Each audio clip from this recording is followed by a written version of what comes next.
Армянские пограничники заменили российских на КПП Маргара на закрытой границе с Турцией. Пашинян сообщил о переходе под ответственность погранвойск Армении КПП на границе с Турцией. Вот что он пишет в своих соцсетях. С сегодняшнего дня пограничную службу на контрольно-пропускном пункте Маргара на государственной границе Армении и Турции осуществляют исключительно силы пограничных войск Армении. Пункт пропуска Маргара не функционирует в связи с закрытием государственной границы между Арменией и Турцией. Летом 2022 года по решению правительства Республики Армения пункт пропуска был полностью отремонтирован, и там началась постоянная служба подразделений пограничных войск Российской Федерации. Выражаю благодарность пограничным войскам ФСБ Российской Федерации за службу, оказанную на данном участке армяно-турецкой государственной границы. Передача пограничного пункта Маргара в подчинение пограничных войск Армении означает, что с 1 марта 2025 года пограничный контроль всех лиц, въезжающих и выезжающих из Армении, будет осуществляться исключительно силами пограничных войск Армении, поскольку на всех подобных пунктах, действующих и недействующих, службу несут только пограничные войска Республики Армения, заявил Никол Пашинян. Отметим, что 30 декабря 2024 года премьер Армении Никол Пашинян сообщил, что пограничный контроль на КПП Агарак, границы Армения-Иран, осуществляют только армянские пограничники. В июле российские пограничники после 32 лет покинули ереванский аэропорт Звартноц. Госграница в пограничном пункте в аэропорту была передана под охрану армянской стороны. О соответствующем решении Еревана премьер Армении сообщил в марте. 8 октября Пашинян и президент России Владимир Путин на встрече в Москве договорились, что с 1 января 2025 года пограничники СНБ Армении будут участвовать в охране государственных границ Армении с Ираном и Турцией, а также полностью нести службу на контрольно-пропускном пункте, расположенном на армяно-иранской границе. От себя добавлю, что это важный шаг для Армении на пути к полной независимости от России, поскольку независимая страна должна сама контролировать свои границы. Однако главное здесь то, что с такими темпами не за горами день, когда из Армении будет выведена 102-я российская военная база, которая, по моему субъективному мнению, ведет антиармянскую деятельность. И не нужно далеко идти за примерами. Тот же Пермяков из 102-й базы убил целую армянскую семью. 102-я база была размещена в Армении с целью защиты страны в случае возможного нападения Турции. Но ни для кого не секрет, что эта база в первую очередь обслуживает интересы России, а российские военные получают зарплату за счет армянских налогоплательщиков. Я уверен, что если Турция нападет на Армению, 102-я база не только не поможет, но и, возможно, окажет помощь Турции.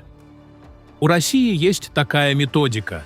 Если не мне, то лучше отдать Турции, поскольку Путин не заинтересован в европейской Армении. Одним словом, 102-я база, на мой взгляд, является враждебным объектом для Армении, и ее нужно в срочном порядке закрыть, а россиян отправить на родину. Недавно в сети появилась информация, связанная с 102-й военной базой в Гюмри, которую я приведу ниже. Двое наркоторговцев из 102-й военной базы сбежали из Армении. Союз информированных граждан и Armenian Military Portal сообщили, что полиция Армении задержала двух наркоторговцев из 102-й военной базы за незаконный оборот наркотиков. Однако благодаря бездействию правоохранительных органов руководство военной базы организовало их выезд из страны.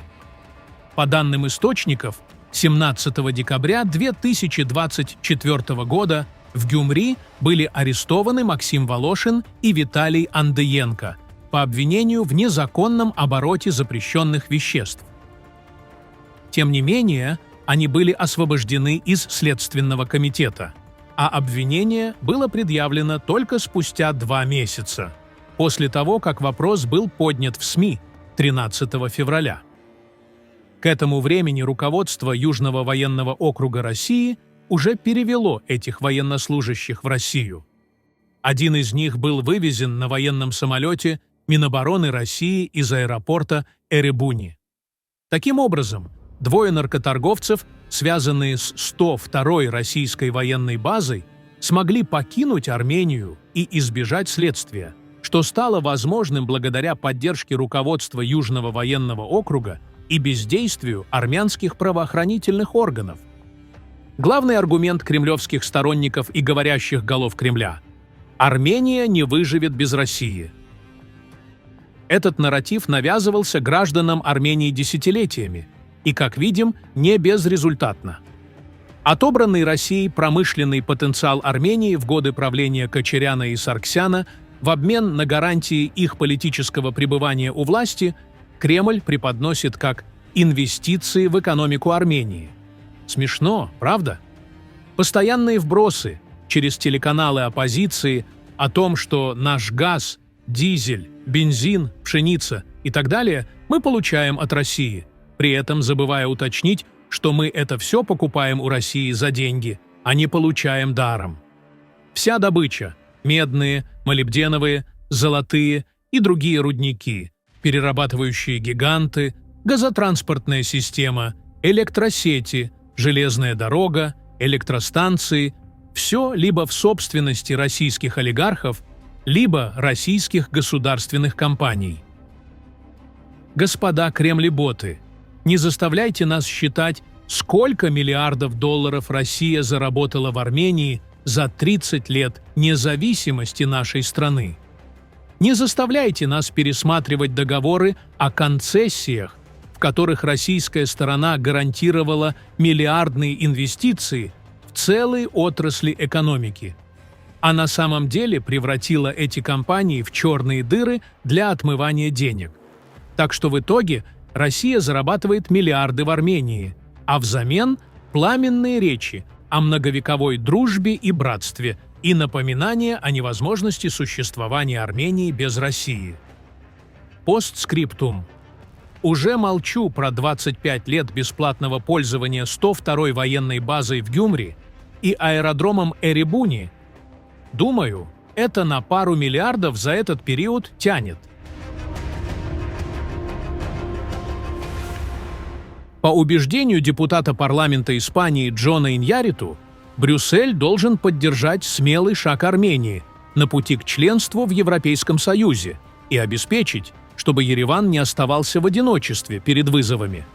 Депутат испанского парламента выразил такое мнение в беседе с корреспондентом Арменпресс, комментируя одобрение в первом чтении законопроекта, инициирующего процесс вступления Армении в ЕС.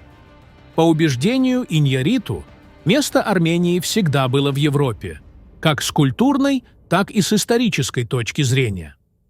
На мой взгляд, место Армении всегда было в Европе, будь то культурные или исторические связи. ЕС должен поддержать Армению в восстановлении ее заслуженного места в европейской семье, подчеркнул Иньярриту. Депутат отметил, что тот факт, что законопроект был инициирован через гражданский сбор подписей и получил большую общественную поддержку, подчеркивает растущую роль гражданского общества в формировании национальной политики и развитии отношений Армении с Европой. ЕС должен поддержать этот смелый шаг и обеспечить, чтобы Армения не оставалась в одиночестве перед вызовами, поскольку она остается одной из немногих демократий в регионе, подчеркнул Иньярриту. Он также согласился с широко распространенным мнением о том, что путь к членству в ЕС не является простым и требует значительных реформ в различных сферах.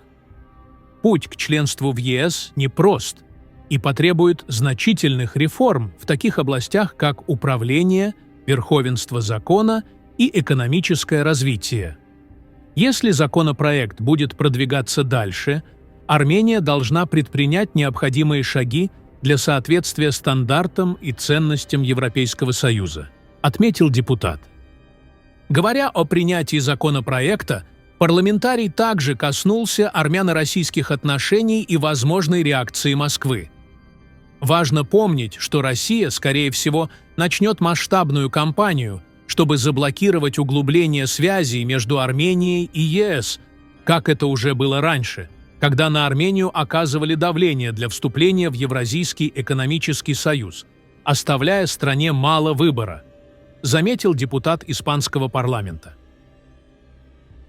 Пишите ваше мнение и подписывайтесь на наш канал, чтобы не пропускали самые важные новости мира и нашего региона.